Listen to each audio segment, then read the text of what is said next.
I dreamt of warm sun, a giant glowing ball in a sky of bacon. Then the earth shook. A monstrous roar tore through the silence. My legs kicked and I snapped awake, trembling. It was just a fart, my own ripping from my insides, wet and loud, like a thunderclap made of meat. The sofa cushion creaked beneath me. My heart pounded against my ribs.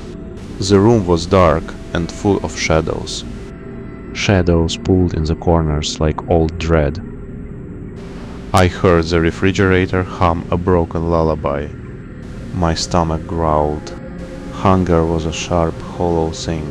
It scratched at me from inside. I slid off the couch. My nails clicked on the floorboards. A graveyard of dust bunnies and lost socks. I followed my nose first to the sofa's back. Behind it, a hill of forgotten pasta. Pale, stiff worms caked with dried sauce. I sucked them up greedily. They stuck in my throat. I swallowed anyway. Then I found the smear on the kitchen tile. A white, greasy blob of mayonnaise, cold and sleek. I licked until the floor was wet and clean. The taste was sour and perfect. My belly still screamed for more. I waddled to the bedroom. The owner's scent hung heavy on the sheets, a landscape of wrinkles and crumbs. There, on the pillow, a half-eaten sandwich. Bread limp, ham salty, a fringe of green mold. I did not hesitate. I ate the whole thing, mold and all. My stomach stretched, tight as a drum, and I burped. A tiny echo of the earlier terror. Then footsteps shook the hallway. Keys jangled in the lock outside. The door swung open with a groan. The owner's voice boomed. "Someone had a feast, little buddy." I wagged my tail so hard my hips ached. He scratched behind my ears, a rough, loving rub. Then he grabbed the leash, and my heart soared. The outside called to me. A universe of smells and danger. I trotted out, chest puffed. This was my kingdom. Every lamppost needed my signature. A quick proud squirt that said mine. Then another, a second claim. All mine. The dumpster loomed ahead. A metal beast full of treasure. Its breath was a hot cloud of rot and joy. I dragged the owner toward it, straining the leash. A half-gnawed chicken wing. A crust of pizza with cold cheese. I buried my face in the filth. I ate until my jaw ached. Then the sky darkened, not with clouds, but with wings. They came from above, silent at first, then a cooing, a guttural grinding sound. Pigeons descended in a cloud of grey. Their eyes were tiny red lights, hungry and unblinking. They landed around me in a ring of filth. I growled low in my throat. The bravest one hopped closer. Its beak shone like a tiny knife.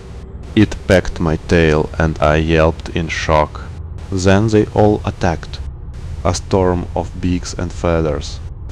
I tried to run, but the leash held me like a snare. The owner yelled, "Hey, shoo, get away from him." He swung his arms. The birds scattered only slightly. I collapsed. My legs turned to jelly.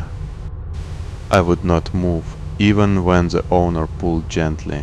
I just lay there, a flat, shaking pancake. My pride was a cold, dead thing on the sidewalk. He sighed a long, sad sound. Then he scooped me up and I dangled in his arms. His heartbeat was fast against my fur. We walked home like that. I felt the whole world staring. Back inside he set me down on the cold floor. My bladder burned. Too many scraps. Too much fear. I waddled to his desk where his machine lay open. A black box with no lid, guts of wire and green light. It glowed like a quiet monster.